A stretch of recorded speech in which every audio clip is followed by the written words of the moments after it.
This is an exciting night, and as a mother of 3 males, I know it has been for me, and it continues to be for me, as I worry about them continuing on to dream not only their dreams, but dare to achieve them. It's been tough, you know. You want them to go to college, but you got to get them out of elementary school first. Then you got to figure out, oh, Lord, do they go to high school? Then you got to go, oh, college, oh, wait. That gets to be even more difficult to dream. But God has been good to me. I have been lucky in that my boys are at that stage in life where maybe I begin to feel comfortable. But guess what? My boys have boys. So it doesn't stop. It continues to be a struggle. Tonight I just want to share with you my vision, my passion, what I stand for, and who I am, that which of a black man of distinction. The problem that we face is the lack of prevention programs for black males, such as mentoring, tutoring, and life skills that will enhance the social, academic, spiritual, emotional, and physical development of our young men of color. Black men of distinction exist to challenge the negative stereotypes of boys and men, to provide positive and nurturing opportunities for boys and men, to broaden their self-perception and redefine themselves. Our philosophy: a boy, a male, and a man are not the same. They depict stages of development. A male is a biological term. A boy is in the state of transition. Finally, a man is defined as someone who has purpose and a greater sense of responsibility. A man of distinction. Thank you for coming once again, and welcome. As we think about the dream of black men, and as we talk about the future of African American men, not only in Louisiana, but across the nation and the world, because I do understand, and we must understand, that we are in a global struggle at this point in time with technology and the information highway, the spectacular rate at which information and knowledge is traveling now. We cannot even believe or cause ourselves to be blinded enough to think that we're just dealing with a local issue, because our problems are not just local, they're global.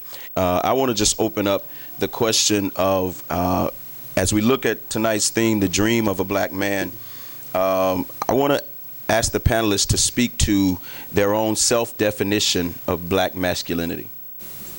When we start talking about man and manhood, I mean, Lloyd Dennis, I spent a lot of time with him, and he often defined, first, a community. I believe a community is child-centered, adult-governed, and elderly rule. And many of the problems that we have is that we have children wanting to be adults, and we have adults who don't want to be elders but want to be children. So we can't find our place in society, which causes an identity crisis. So we see mamas and daughters partying together, or daddies trying to act like the sons. So if that's the definition of community, then we must derive out of that definition the definition of manhood. And I believe manhood and masculinity has 3 phases. One is personhood, doing the things necessary to put yourself in a position to take care of yourself. When my mom died, she wanted to know one thing and one thing only, that each one of her children was in a position to take care of him or herself. When my father died at the age of 62, functionally illiterate, the only thing he gave his 6 children was discipline and work ethic. And that gave us the ability to take care of ourselves. After personhood, we have to go into another stage of life called fatherhood or motherhood. That's when you get to a level where you then can take care of yourself and a family or something, a baby that you produce.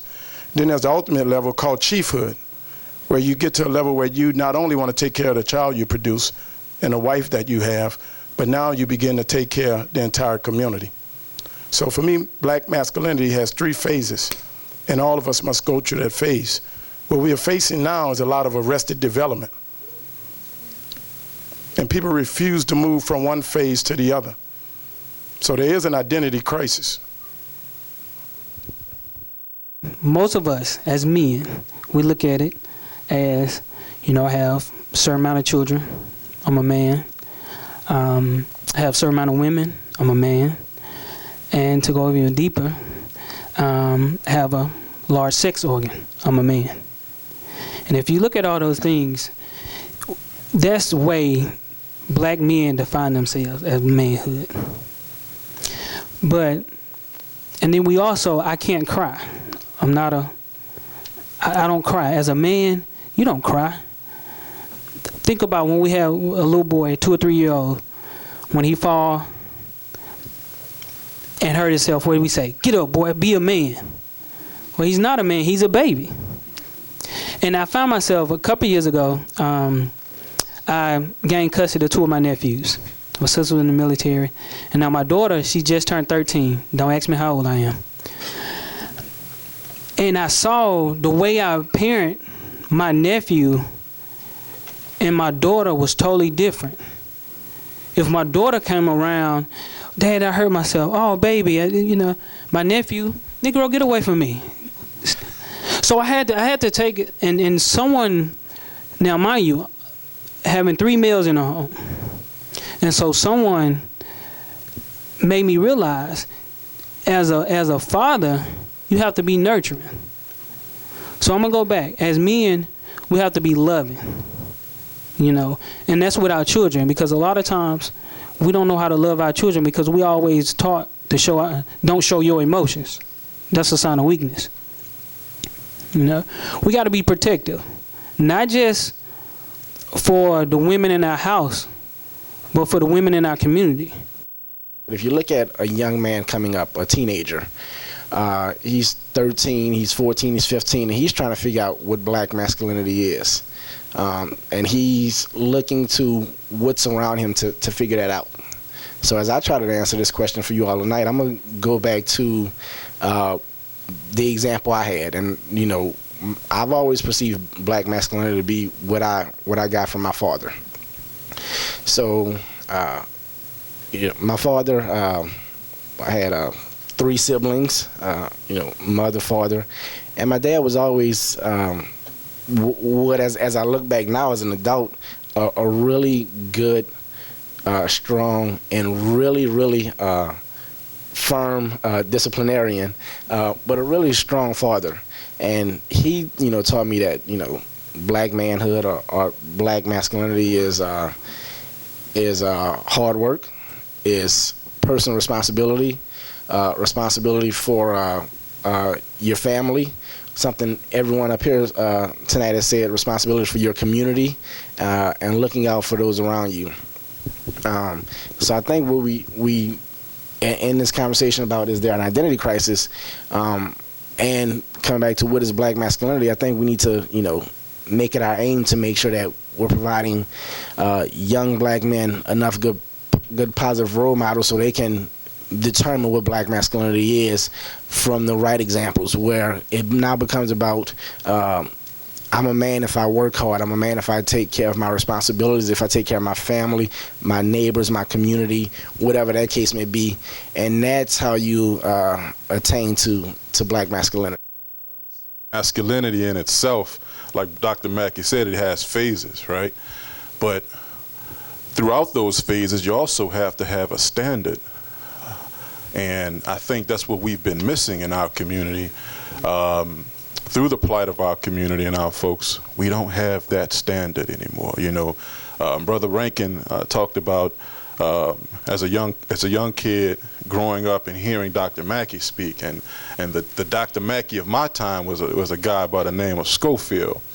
And through Schofield's engagement, consistent engagement over time in our community, scaring the hell out of us, he became a standard for me. You know, my father, we never really had a relationship in his day, in his time, in his age. We're way more closer now than we were in our youth, in my youth. But I've had to define masculinity for myself, right? And I use the 9 graces of Christ. I can only remember 6 right now, which give you an understanding of my plight. But for us, I think we really have to look at, you know, masculinity as an individual. to your point about having a standard, I think that too often we may look for a big standard on a large scale, Barack Obama of sorts. But I think that we all should have, as black men in the community, a personal responsibility to be a standard for someone else. For every single one of us should. And for me, I was fortunate to have a great standard of masculinity, black male, in my family, and that was my father. And so when I think about my dad, I think about probably four key things that, you know, define what a black man is. I would say first is strength, and strength could be divided on strength mentally, strength physically, and then strength spiritually. My father was the rock in our family on all of those accounts. Second, I would say that a black man is a visionary, someone who can think outside of the societal norms. Third, I would say a black man is a provider, someone who can provide for his family emotionally, financially, in any way that the family needs. And finally, a black man should be loving. And love is something that we are in dire need in today's society. Well, that's the ideal version of what masculinity is. I think that unfortunately, right now we're in a period where black masculinity is defined around this, or centered around this idea of respect. I think that one of the things, as I was teaching, my mom has been a teacher for 32 years, and one of the things that she said that students have always said is respect my mind. That's all the black males specifically are talking about respect.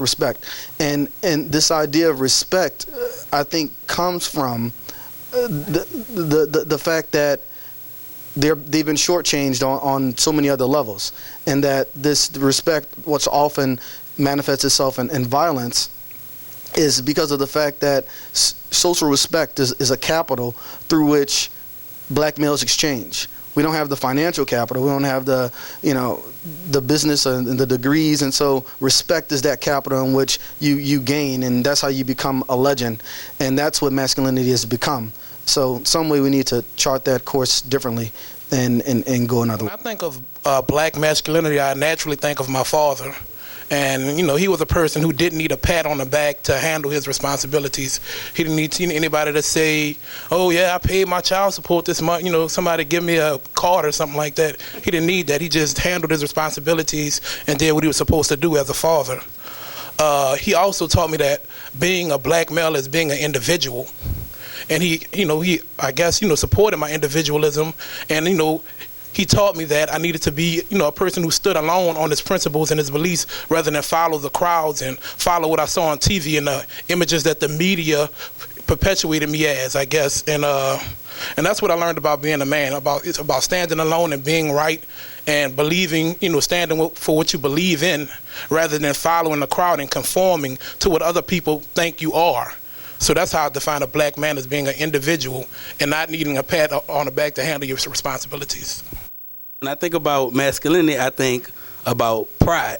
I think that one should have pride in itself. Basically, you should know who you are. And that's what, in today's society, people fail to do. Young men fail to get to know who they are, where they came from, and just anything about themselves. And so they don't have any sense of pride in who they are. And so that's why they go around just carrying themselves any kind of way. I've chosen one word, and that's effectiveness. Positively affecting an environment of people, be it positively in providing, motivating, leading, understanding, and supporting, or that's how I define the black man.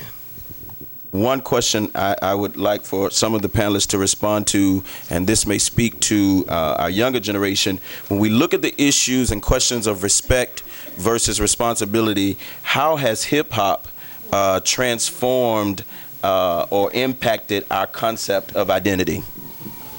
And what is the responsibility that hip-hop and that those in the media have to this question of black masculinity? The culture that's being created and perpetuated by hip-hop, or the worst elements of hip-hop, at its worst, make them co-conspirators. And at its best, just unintended collateral damage that they are providing.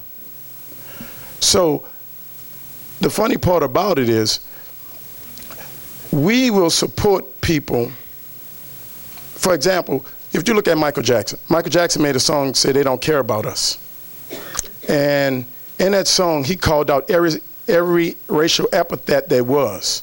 And in that song, he said, he used the K word for Jewish people. And the Anti-Defamation League came down so hard on Sony and Michael Jackson that they did not stop until Michael Jackson went to the Library of Congress, removed the song, total song up, and rewrote it without the K word in there. Ice Cube in 1990 left a group called NWA and created another group, started his own group. And his first album was America's Most Wanted. He was, Still America with the triple K. And he had a cut on, then his next album was Death Certificate. And cut number 20 on Death Certificate was called No Vaseline.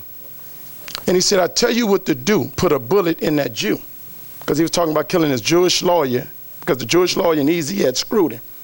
And Ted Koppel had Ice Cube on Nightline a whole hour talking about why it was necessary to talk about killing one Jewish man, and never made him defend about killing the 100 black men in a song. Miley Cyrus get in trouble one time, and everybody on the news is worried about the message that she's sending to the children, and I wonder what children is she sending a message to? And they remove her from the public's eye, but Lil' Kim on the cover with her legs open, and nothing happens. Charlie Sheen get in trouble, and they remove him from the public eye because he's giving a wrong message to the children. What children? Because T.I. goes to jail, Lil Wayne go to jail, and when they get out, they say send them to the school to speak to the children. Now, it's never going to be a time, and it hasn't happened till this date, where kids, young folks, adults are fully fed up with this music, right? Because we enjoy it ourselves. I don't think the music is the problem. I think the problems lie in the village. When we talk about standards and Schofield being a standard for me, Schofield was administering to the village because there was no standard in the home. Where's the standard in music these days? I think the conversation we had today or tonight highlights the opportunity for us to take control of our own lives, to define what success looks like for us and our families, to talk about spirituality, to talk about masculinity in its fullest form, and our responsibility to the communities that we love and in which we live. Hopefully we've imparted some knowledge and given some strategies and information that will really encourage black men to see themselves as worthwhile in this community and to see themselves as their own change agents in the community. Once we leave here tonight, we need to all get out and play our part in addressing some of the needs of black males. We are still trying to make a difference in our community, but we have a whole lot of things that we do need to address. Meetings like this is only the beginning to where we could actually make the kind of changes and deal with some of the issues that we do need to deal with. When you believe in yourself and in the God that created you, that there are always opportunities and possibilities for change, and that change starts from within. And once you understand who you are and have a vision for yourself, that can come from within and affect your surroundings without. And so hopefully what a lot of the young men took away from this is that it doesn't matter where you start, but it matters how you finish.